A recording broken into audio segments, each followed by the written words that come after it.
quería contarles que algo me llamó la atención los otros días, cuando regresé del viaje.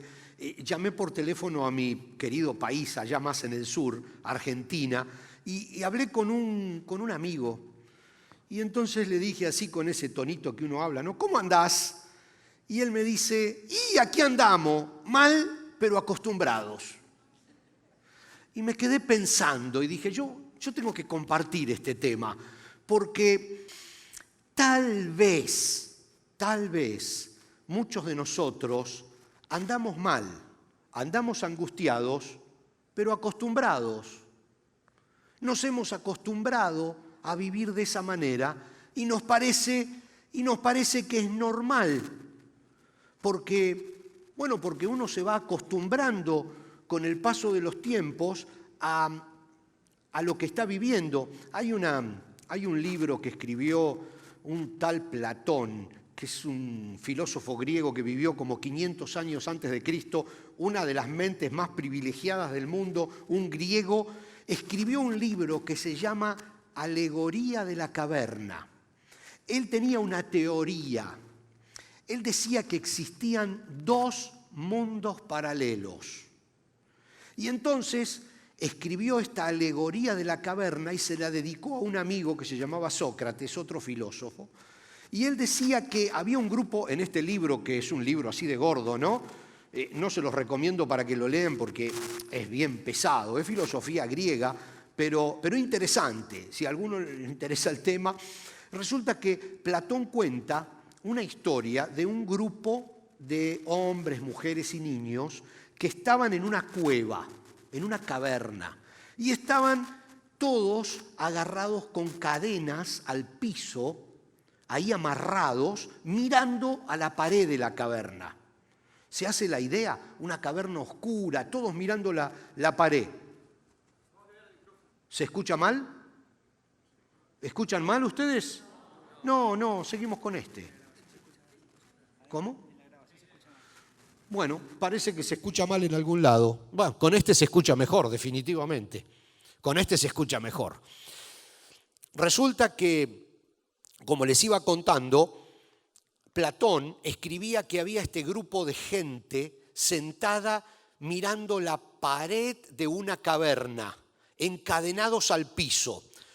Mucho más atrás había una hoguera, fuego, que les daba calor y les daba luz. Y entre ellos, que estaban aquí mirando la pared y la hoguera y el fuego, había un pasillo. Y por ese camino, por ese pasillo, pasaba la gente.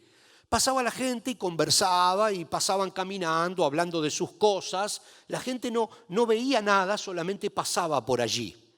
Pero esta gente que estaba encadenada mirando a la pared y que había nacido allí, y que habían nacido sus padres y que habían nacido sus abuelos allí en ese mismo lugar mirando la pared, ellos veían solamente las sombras de esas personas que pasaban, escuchaban las voces y veían todas las sombras en la pared de la caverna de esas personas que pasaban por el camino.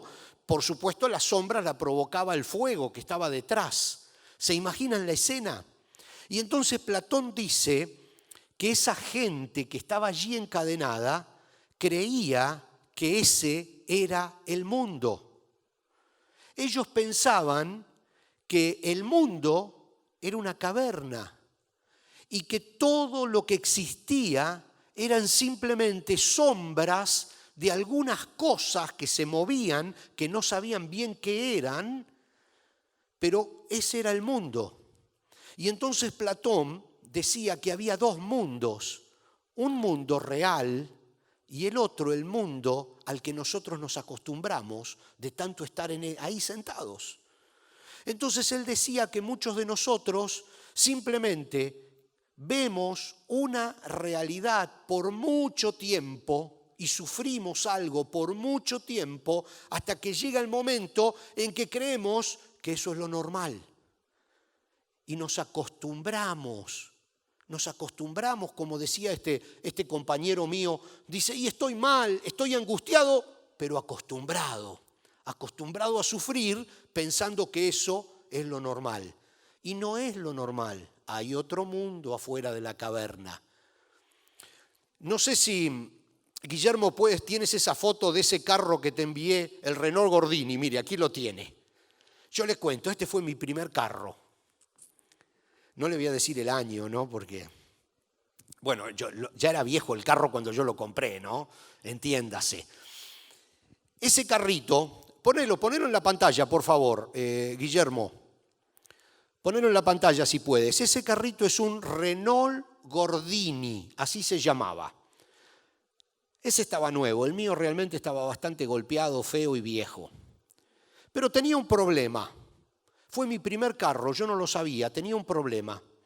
Tenía las dos ruedas de atrás un poquito frenadas. Y anduve mucho tiempo con el carro frenado. Hasta que una vez un mecánico me dice, che, pero tu carrito está frenado. Así como hablan ustedes ya saben, ¿no? Y le digo, ¿cómo frenado? Sí, ¿no ves el olor que hace? Esa es la cinta de frenos de las ruedas traseras que está frenada. Se ve que alguien alguna vez puso el freno de mano, que era una manija que había acá al costado, y quedó trabado, y entonces estás andando con el freno de mano. Y entonces lo destrabó, y un mundo nuevo apareció para mí. Resulta que el Renault Gordini andaba muy rápido, yo no sabía que andaba rápido. Y era ágil, y no gastaba tanta gasolina, y no tenía ese olor a quemado que había dentro. Yo me había acostumbrado, porque pensé que eso era lo normal, me había acostumbrado a vivir frenado. Y tal vez muchos de nosotros nos hemos acostumbrado a vivir frenados, y pensamos que eso es lo normal. Y cuando vemos otro carro que nos pasa, ¡bum!, empezamos a justificar. No, ese hace 100 kilómetros más y se rompe todo. Y empezamos a justificar. Cuando vemos una familia que es feliz, decimos, no puede ser verdad. Seguro que cuando cierran la puerta de la casa se agarran de los pelos, se insultan. No puede ser verdad. Empezamos a justificar nuestra derrota porque pensamos que lo normal es lo que nosotros vivimos, porque claro, lo hemos vivido durante tanto tiempo que nos hemos ido acostumbrando. Hermanos, amigos, esa es una de las peores cosas que nos pueden pasar. Acostumbrarnos a la derrota y pensar que es lo normal. Acostumbrarnos al fracaso y pensar que es lo normal. Acostumbrarnos a que las cosas no salgan bien y pensar que, bueno, así es la vida. Acostumbrarnos a la angustia y pensar que ese es el estilo de vida normal. Es lo peor que nos puede pasar. Por eso esta serie se llama Anatomía de un corazón angustiado. Vamos a abrir el corazón con un bisturí para encontrar dónde está el problema verdadero. Pero lo primero que tenemos que descubrir, y que es en esta tarde lo que vamos nosotros a trabajar durante los próximos minutos, es a descubrir que lo normal no es vivir frenados. Lo normal no es mirar las sombras en una pared adentro de una cueva. Atrás, afuera, hay otro mundo. Lo normal no es vivir angustiado. Entonces hoy con la Biblia en la mano, vamos a tratar de descubrir juntos algunas cosas que nos van a ayudar a salir de la cueva. Básicamente, como decía Platón, a salir de la cueva y ver que afuera hay sol. Y ver que hay un mundo, hay otro mundo real que no es el que nosotros nos hemos acostumbrado. Y cada uno de nosotros se acostumbra, ¿quién sabe? Usted sabe a qué se acostumbró. O quizás no, porque está acostumbrado, pero hoy lo vamos a tratar de descubrir a través de la Biblia. Ahora, para descubrirlo en la Biblia hay una condición intransferible. La palabra es sine qua non. Es una palabra latina que se usa mucho en abogacía. Sine qua non quiere decir no hay posibilidad. Si no es así, no funciona. O sea, o esto es así o no es.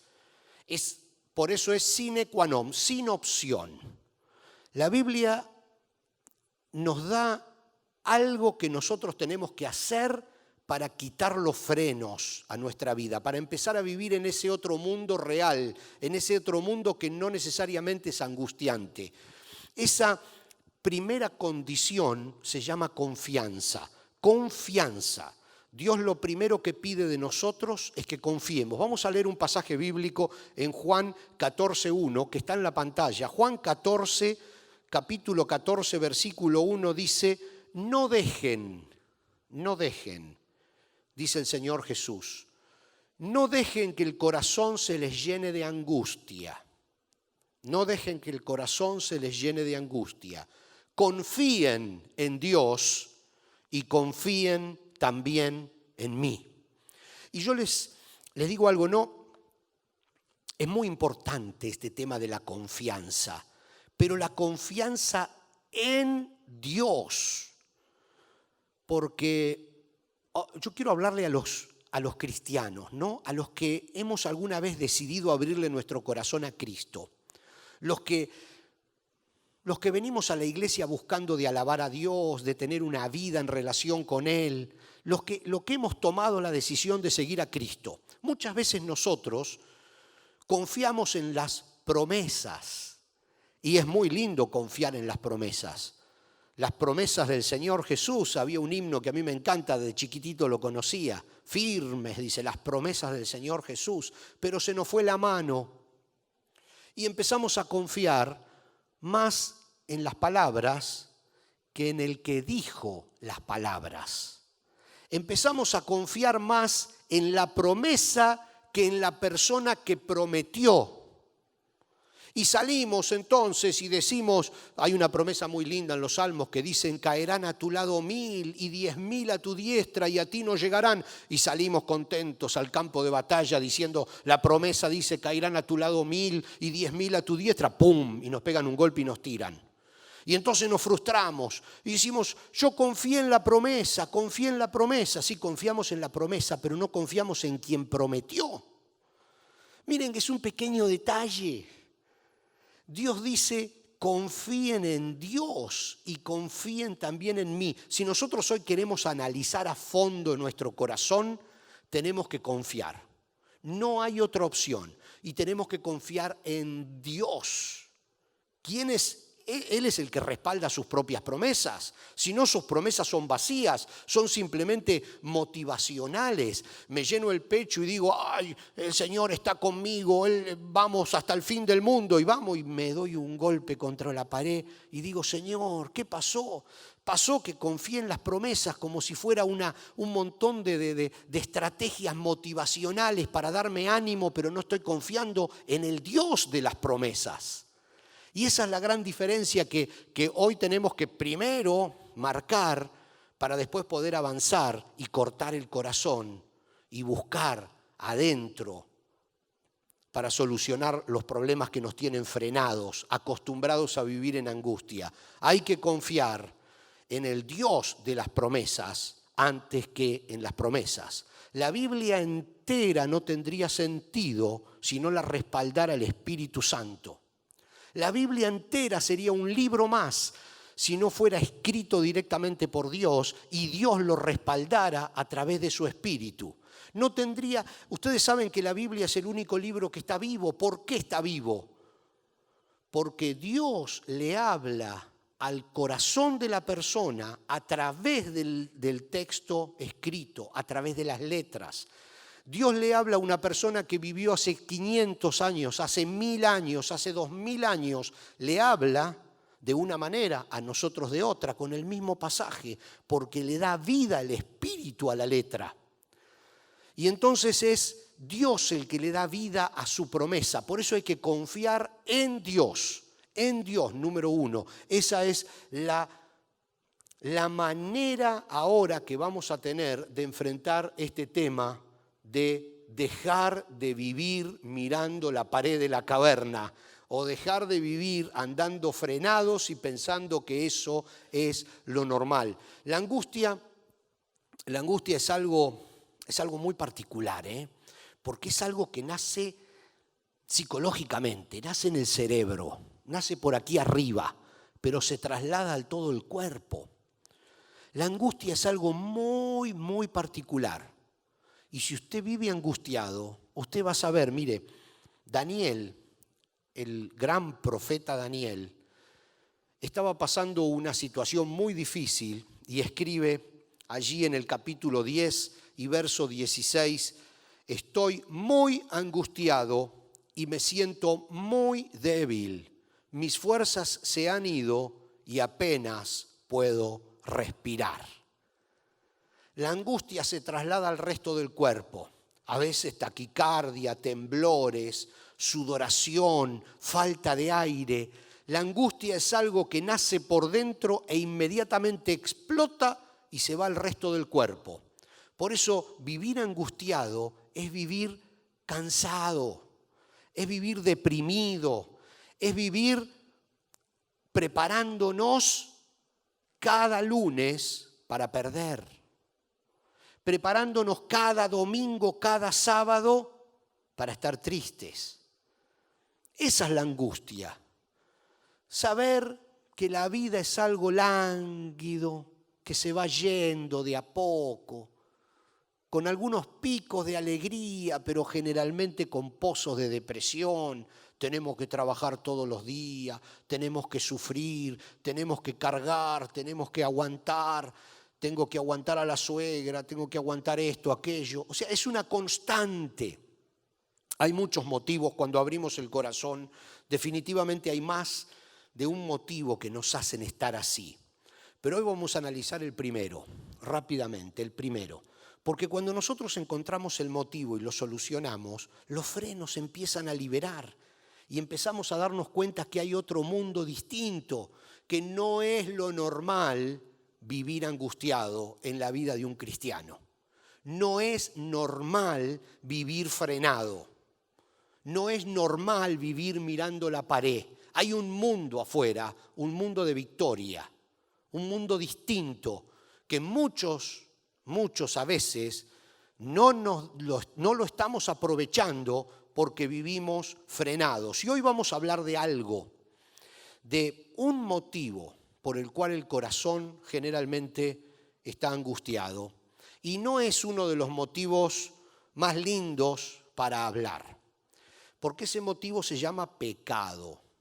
Y yo les voy a decir algo, muy pocas veces se habla del pecado, así lisa y llanamente del pecado. ¿Saben por qué? Porque no es nice, es mejor hablar de victoria, es mejor hablar de cosas lindas. Y a veces esas cosas que son medias complicadas, que parecen palabras muy difíciles, palabras que en lugar de atraer a la gente la espanta, medio como que las dejamos de costado. Sin embargo, está ahí adentro y nos está molestando. Y ojo, otra vez les digo, estoy hablando, pensando en mí y en usted que hemos aceptado a Cristo como nuestro Salvador. En mí y en usted que nos consideramos cristianos. Romanos 3:23, el gran apóstol Pablo, le está escribiendo a los cristianos que vivían en Roma. A usted y a mí, cristianos que vivían en Roma. Y les dice, pues todos hemos pecado, nadie puede alcanzar la meta gloriosa establecida por Dios. Pues todos hemos pecado y nadie puede alcanzar la meta gloriosa establecida por Dios. Y el apóstol Juan en el capítulo 1 dice, si afirmamos que no tenemos pecado, lo único que hacemos es engañarnos a nosotros mismos y no vivimos en la verdad. El pecado y la culpa tienen solución. El problema es arrastrar el pecado y la culpa por décadas a veces, pensando que es lo normal. Porque estamos aquí, siempre fue así, debe ser así y punto, es lo normal. Y lo arrastramos y vivimos angustiados pensando que la angustia es un estado normal del corazón y no, realmente no es así. El rey David, para darles un ejemplo, había cometido un gran pecado. Ahora, el rey David no era un extraño, era un hombre de Dios. Era un hombre elegido por Dios y que él había elegido a Dios. Desde que era un joven, que Dios lo había sostenido, hablaba con él. O sea, estamos hablando de que era un hombre de Dios. Sin embargo, había cometido un pecado, un grave pecado, un pecado muy importante. En el Salmo 32, vamos a leerlo, los versículos 3 y 4 dice David: mientras me negué a confesar mi pecado, mi cuerpo se consumió y gemía todo el día. Día y noche tu mano de disciplina pesaba sobre mí. Mi fuerza se evaporó como el agua al calor del verano. ¿Por qué? Porque cayó su pecado. La versión Reina y Valera, que es una versión de la Biblia mucho más antigua que esta que acabamos de leer, dice: mientras callé, se envejecieron mis huesos. Mientras callé, se envejecieron mis huesos. El silencio, guardar esa culpa por un pecado. ¿Me prestas esta mochila? Miren, hay algo, gracias. Mira, hay algo, hace muchos años también, en mi país había lo que se llama el servicio militar obligatorio, que te llevaban por un año y te metían en el ejército a la fuerza. Y yo me acuerdo que una vez fuimos a hacer un ejercicio y entonces nos dieron una mochila, así como esta, y nos hicieron meter 3 o 4 piedras adentro de la mochila. Piedras, no eran muy grandes, pero entonces nos pusimos la mochila y teníamos que hacer 3 millas por un camino de montaña con la mochila y después regresar otras 3 millas. Nunca me voy a olvidar esto. La primera milla era livianita, eran 3 o 4 piedras. Un joven de 18, 19 años no hay ningún problema. La segunda milla, las piedritas empezaban a pesar un poquito más. La tercera milla, las piedritas eran rocas pesadísimas que ya no se podían cargar. Y el regreso fue tan duro que nunca me lo voy a olvidar. Teníamos ampollas por la mochila. Había chicos que se caían porque no podían cargarlas más. Porque la mochila, que era livianita, después de mucho tiempo comenzó a doblarnos las rodillas, a desgastarnos. El pecado y la culpa, al principio, no es tan pesado, pero cuando empieza a pasar el tiempo, por eso David decía: mientras me callé, mientras que no hice lo que tenía que hacer para quitar esa culpa de adentro, mis huesos se envejecieron. Y uso otra expresión que acabamos de leer, dice: mi fuerza se evaporó como el agua al calor del verano. El pecado secuestra la vida abundante, la secuestra. Y otra vez les digo, estoy hablando para cristianos que somos nosotros. Secuestra nuestras ganas de vivir ese pecado, esa culpa. ¿Y saben por qué la secuestra? Porque imagínense esto, una mancha por un error, por un pecado, por una traición, por algo que hayamos cometido que no debimos haber cometido, pensemos que es como una mancha gris. Si esa mancha la ponemos sobre un papel gris, prácticamente no se ve, porque mancha gris en papel gris desaparece. Pero si esa mancha gris la ponemos sobre un papel blanco, se ve desde 100 metros. Por eso, en ese palacio donde vivía el rey David, él había adulterado, él había cometido adulterio, David. Estoy seguro que el 80% o el 90% de los hombres que vivían en el palacio con David también habían cometido adulterio. Pero ellos no sentían ese peso, porque una mancha gris en lo gris desaparece. Pero David sentía ese peso porque él había renacido, porque él era un hombre de Dios. Y el pecado en un hombre de Dios hace que el hombre de Dios sea miserable. Hay gente que arrastra pecado durante toda la vida y no pasa nada. ¿Por qué? Porque viven en pecado. Una mancha negra sobre fondo negro desaparece, pero una mancha negra sobre fondo blanco se ve.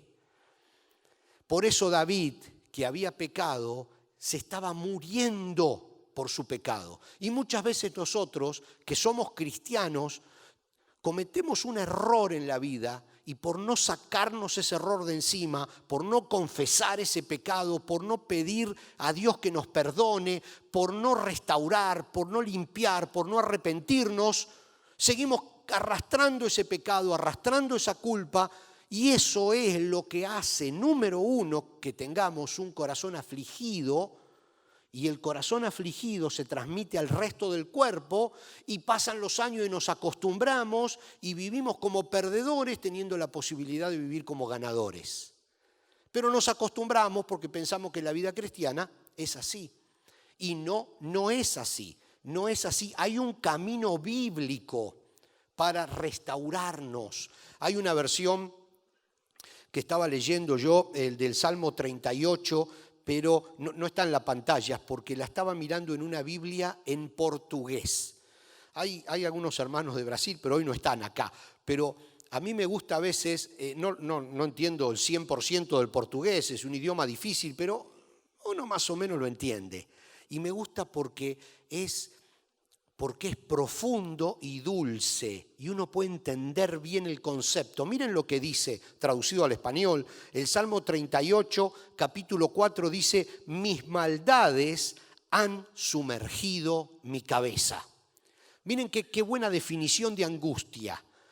La angustia es porque mi culpa, mis maldades, mis pecados me mantienen con la cabeza dentro del agua, han sumergido mi cabeza. Esa sensación de ahogo, esa sensación de que hay algo que está saliendo mal. Pero hay un camino bíblico y es el que nosotros tenemos que comenzar a transitar estos domingos para que nuestro corazón deje de estar angustiado, pero acostumbrado. Y descubramos que afuera de la cueva hay un mundo. Afuera de la cueva hay un mundo. Recién leímos nosotros una parte del capítulo de Primera de Juan, leímos el versículo 8, 1:8. Ahora vamos a leer el 8 y el 9. Si lo tenemos todo en la pantalla, Primera de Juan 8 y 9. Dice, miren, si afirmamos que no tenemos pecado, lo único que hacemos es engañarnos a nosotros mismos y no vivimos en la verdad. Pero si confesamos nuestros pecados a Dios, Él es fiel y justo para perdonarnos nuestros pecados y limpiarnos de toda maldad. Ahí está el resto del pasaje completito, que no lo habíamos leído al principio. Dice, pero si confesamos nuestros pecados a Dios, Él es fiel y justo para perdonar nuestros pecados y limpiarnos de toda maldad. Mucha gente se arrepiente de las cosas malas que hizo. Arrepentirse es sentir pesar por algo que se hizo y que no está totalmente bien. Siento como una sensación. Pero arrepentirse en el concepto bíblico no es solamente ese pesar por haber hecho algo malo, sino tiene un concepto de girar. Cuando la Biblia dice arrepentirse, está hablando de girar. Yo sé que voy a tratar de explicarlo. Mira, arrepentirse desde el punto de vista bíblico es yo estoy yendo hacia aquí y estoy equivocado en mi camino y siento un pesar y entonces me arrepiento. Esta es la idea. Y empiezo a caminar para el otro lado.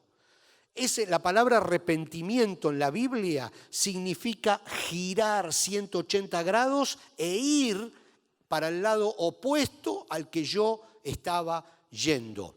Y cuando la palabra dice confesarle a Dios, esto es muy importante. Esto es el primer paso. No, en realidad es el segundo. Arrepentirse es el primero.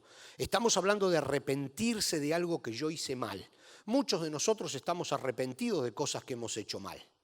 Pero arrepentidos bíblicamente, como les decía, no es solamente esa molestia, sino el hecho de decir me voy para el otro lado. No lo voy a hacer nunca más. No solo no lo voy a hacer nunca más, voy a hacer lo opuesto.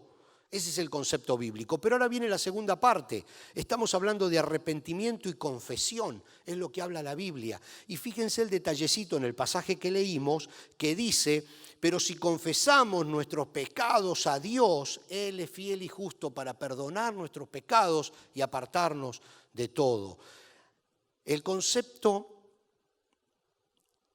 de mirar a Dios para pedir perdón por ese pecado antiguo, molesto que tenemos, es fundamental para sacarnos la angustia. Miren, el tema de la confesión es un tema muy delicado, porque ustedes saben que en las iglesias católicas especialmente acostumbran ir a confesarse frente a un sacerdote en el confesionario. Eso no funciona. Lo mismo que tampoco funciona si usted viene y me confiesa a mí su pecado o si se lo confiesa a cualquier otra persona. No funciona. Porque el primer lastimado con nuestro pecado es Dios. No es la otra persona. La otra persona es consecuencia. Pero el primer lastimado siempre es Dios. Entonces, cuando entendemos esto, empieza a salirse un poquitito el tema de la culpa. Miren lo que dice el mismo David en el Salmo 51, hablando del mismo pecado que lo torturó durante la mitad de su vida. Porque él cometió un pecado muy grave, se arrepintió, por supuesto Dios lo perdonó, pero las consecuencias las tuvo que pagar, O sea, porque Dios perdona el pecado, pero no paga la deuda. Si usted roba, Dios le va a perdonar ser un ladrón, pero si lo agarra la policía va a ir a la cárcel. Entonces Dios le va a perdonar el pecado, pero no le va a pagar la deuda. Miren lo que sucedió. David, en el Salmo 51, los versículos 3 al 7, dice: yo reconozco mis transgresiones, siempre tengo presente mi pecado. Y fíjense este detalle, dice: contra ti he pecado. Solo contra ti he hecho lo que es malo ante tus ojos, por eso tu sentencia es justa y tu juicio irreprochable. Yo sé que soy malo de nacimiento, pecador me concibió mi madre. Dice: y yo sé que tú amas la verdad en lo íntimo, en lo secreto me has enseñado sabiduría. Purifícame con hisopo y quedaré limpio, lávame y quedaré más blanco que la nieve. El Señor Jesús dijo: no he venido a llamar a justos, sino a pecadores. No he venido a llamar a justos, sino a pecadores. El primer dolido por nuestro error, por nuestro pecado, siempre es Dios. Entonces, cuando uno tiene que confesar algo, hay que confesárselo a Dios, a veces con copia a los demás, como si fuera un email, ¿vio? Nunca a los demás con copia a Dios, porque el primer dolorido, porque nosotros tuvimos un paso en falso, es Dios. Cuando nosotros empezamos por el lugar que corresponde, cuando nosotros hacemos las cosas a la manera de Dios, entonces le damos la mochila a Él y le dimos: Señor, cárgala tú. Eso es lo que se llama en teología el gran intercambio. Yo le doy mi peso y Él me libera de ese peso porque lo recibe. Hay un orden bíblico para liberarnos de ese pecado que nos produce la angustia. Usted sabe cuál es su pecado. Yo no, y tampoco quiero que me lo diga, porque yo quiero que se lo diga a Dios. Pero fíjense, hay un orden bíblico: reconocimiento del error. Primero hay que reconocerlo, porque el problemita que tenía David es que no lo quería reconocer. Por eso se callaba. Él hacía, ustedes vieron un perro cuando voltea una olla, decíamos en el campo, ¿no? Cuando el perro hace algo que está mal hecho, mira para arriba y camina despacito y se va como que no hizo nada. ¿No es cierto? Los que tienen algún perrito en su casa lo saben. Dice: el perro que comete alguna cosa, mira para otro lado y se va despacito, yo no hice nada, dice. Bueno, muchos somos así. Cometemos un error y tratamos de disimularlo. No, que no se entere, no, ya pasó. Eso pasó hace 20 años. Hace 20 años. No me puede estar afectando ahora. Eso pasó hace muchísimo tiempo. Bueno, reconocimiento, el arrepentimiento bíblico, o sea, girar e ir para el otro lado.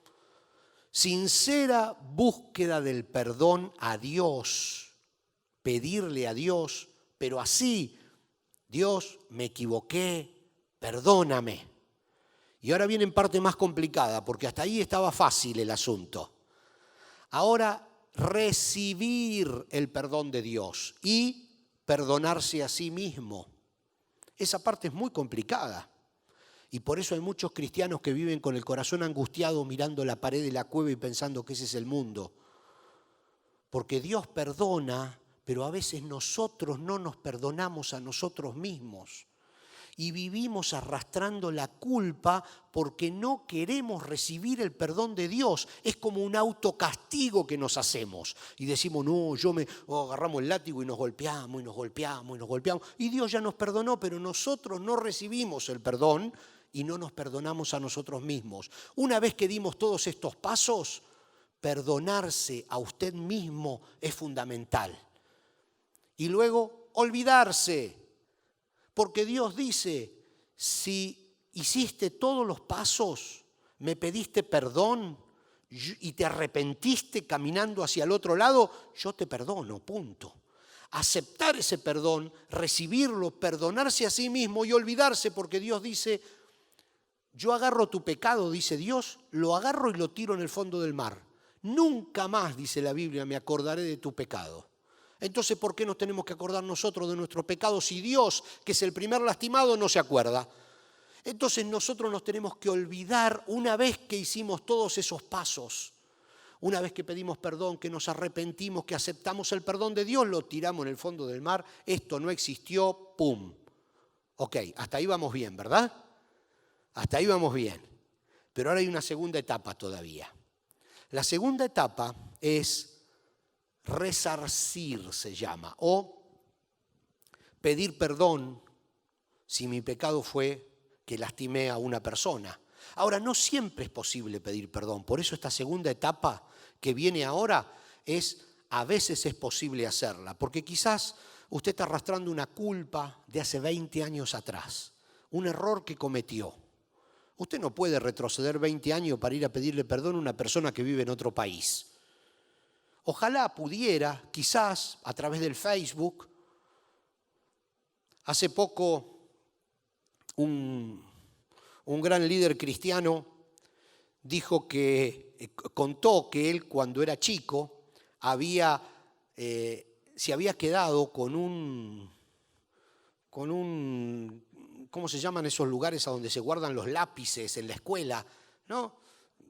Como un lugar, un tarrito para guardar lápices, un estuche de lápices, que se había quedado con el estuche de lápices de un compañero. Y esa carga la llevó toda la vida. Y entonces, en un determinado momento, muchos años después, se encuentra con este hombre, un hombre mayor, y le dice, mira, te tengo que confesar que yo cuando estábamos en la escuela me robé tu estuche de lápices. Y el otro lo mira y le dice, ¿pero estás loco? Sí, yo sé que es una tontería, pero te lo tengo que decir porque llevo esa carga durante años. Y quiero decirte que te robé un estuche de lápices y que te tengo que pedir perdón por habértelo robado. Y el otro le dice, oh, bueno, te perdono, te perdono. Hay veces que es lindo porque uno lo puede hacer, hay veces que no. Hay veces que no se puede devolver, hay veces que es muy difícil pegar una copa que se rompió, un matrimonio que fracasó, un hijo que no se trató como se debía tratar, una persona a la que uno ofendió. Es muy difícil a veces restaurar esas cosas. Por eso yo hablo de eso en una segunda etapa. Si se puede, se hace. Pero lo primero de todo es arreglar las cuentas con Dios si tenemos un pecado guardado en el corazón. Arreglar las cuentas con Dios. Luego recibir el perdón de Dios y perdonarse uno mismo. Eso sí es importante. perdonarse uno mismo y olvidarse de ese tema para siempre. Porque si Dios perdona y se olvida, ¿por qué tenemos que guardar nosotros recuerdos de ese mal momento? Y si es posible, si todavía estamos a tiempo, restaurar, devolver, pedir perdón, etc. Tenemos que confiar. Ya estamos terminando, yo me entusiasmo y se me pasan los minutos como nada.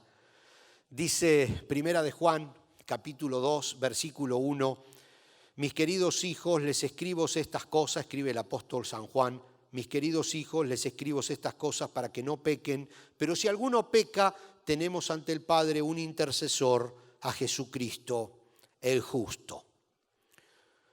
Dios, en su amor por nosotros, no solo que nos está dando la oportunidad de solucionar alguna culpa del pasado que venimos arrastrando y que nos está haciendo infelices, y muchas veces nos hemos acostumbrado a vivir así, nos da la posibilidad de solucionarla, sino que además de eso nos dice, y de aquí para el futuro, muchachos, si alguno se equivoca, si alguno peca, Jesucristo está para interceder por ustedes ante el Padre. Es nuestro abogado, dice la Biblia. Hay otra versión que usa esa palabra. Jesús es nuestro abogado para defendernos si de aquí en más nos volvemos a equivocar, porque vivimos en un mundo caído y nos podemos volver a equivocar. Todos, cualquiera de nosotros y en cualquier momento podemos meter una pata y a veces las 4. Entonces tenemos un abogado, ¿ok? Pero ahora no estamos hablando del futuro. El futuro es para tenerlo en mente, para saber que tenemos un abogado que trabaja para nosotros. Generalmente trabaja en contra de nosotros un abogado, pero miren, este es un abogado que trabaja a nuestro favor e intercede por usted y por mí ante Dios. Y entonces si usted lo busca con corazón arrepentido, va a volver a perdonar su pecado. Pero los pasos son siempre los mismos. Primero es a Dios. Después es el arrepentimiento bíblico, o sea, girar e ir para el otro lado. ¿Recuerdan cómo eran todos los demás pasos? Pedir el perdón sinceramente, aceptar el perdón, perdonarse a sí mismo, olvidarse del problema, restituir si es posible. Hay una línea de pasos a seguir, hay una manera que Dios nos da en la Biblia para que nosotros descubramos que vivir frenados no es la realidad. Vivir una vida cristiana frenada no es la verdad. Dios quiere que vivamos libres, felices. Tener una buena familia no es una tontería, imposible. Es una verdad que se puede alcanzar. Por eso hay muchas cosas que nosotros las hemos vivido tantos años que nos fuimos acostumbrando y hoy Dios nos dice a través de su palabra, no es necesario vivir con un corazón angustiado. Hay muchas cosas que nos angustian y en los próximos domingos vamos a ir viendo cómo solucionar otras. Hoy vimos cómo solucionar un pecado del pasado que nos angustia y nos hace vivir preparados siempre para la derrota. Yo le voy a pedir a las personas que nos acompañan con la música, Oscar, por favor, que vayan pasando. Y si ustedes son tan amables, quiero que se pongan de pie porque yo les pediría que en un par de minutos, bueno, quizás alguno necesite más de un par de minutos, haga un repaso de su vida. Haga un repaso de su vida hacia atrás. A ver si encuentra todavía que se encuentra atado, como decía Platón, mirando una pared de una cueva, siendo infeliz, angustiado, preocupado, tenso, pensando que eso es lo normal. Si usted está pensando que eso es lo normal en la vida cristiana, no. Jesús dijo, yo he venido para que tengan vida, dijo, ok, para que tengan vida, pero además agregó, y para que la tengan en abundancia. para que la tengan en abundancia, o sea, para que sean felices. Dice, yo he venido para que sean felices. Si por algún motivo usted está sintiendo hoy que hay una angustia que lo está frenando en su vida cristiana, bueno, usted ya sabe los pasos bíblicos. Reconózcala, mire a Dios, pídale perdón, reciba su perdón, aléjese de ese problema, reciba su perdón, olvídelo para siempre y restituya si tiene posibilidad de hacerlo. Yo le pido que agachemos nuestras cabezas, vamos a orar. Si alguno, por supuesto, no ha dado el paso fundamental de aceptar a Cristo en su vida, nunca va a poder pedirle perdón a Dios por errores y pecados del pasado, porque Dios lo va a mirar siempre a través de Cristo. Así que si usted hoy tiene una necesidad por un pecado cometido de acercarse a Dios, sepa que Dios lo va a ver siempre a través de Cristo. Entonces, si usted quiere aceptar a Cristo en su corazón, si usted quiere comenzar a vivir una vida cristiana y tener la posibilidad de llegar a Dios y que Dios lo perdone, me gustaría poder hablar con usted al finalizar este servicio para indicarle un par de pasos bíblicos para aceptar a Cristo en su corazón. Nosotros tenemos algunas Biblias. Si usted no tiene una Biblia en su casa, tenemos alguna Biblia para regalarle a la persona que acepta a Cristo. Así que al finalizar el servicio, me gustaría que me vea, que podamos orar juntos si usted no tiene a Cristo en su corazón. Pero si usted lo tiene y hoy está angustiado, vamos a dejar esto en manos de Dios. Oremos juntos, por favor. Padre nuestro que estás en el cielo, gracias te damos en este día por la posibilidad de llegar hasta tu trono de gracia y de misericordia a través de Cristo.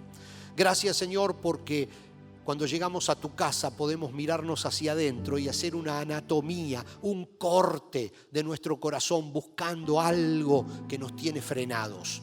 Porque sabemos, oh Dios, que cuando empezamos a solucionar esas cosas del pasado, empezamos a vivir con la libertad que tú quieres que vivamos. Tú quieres que andemos fácil por la vida. Ayúdanos, Señor, a encontrar los problemas que nos están atando, que nos están trabando, que nos están impidiendo que vivamos la vida que tú trajiste. Señor, que esta semana sea una semana de descubrir en nuestro corazón y anular todo lo que nos esté frenando en la vida.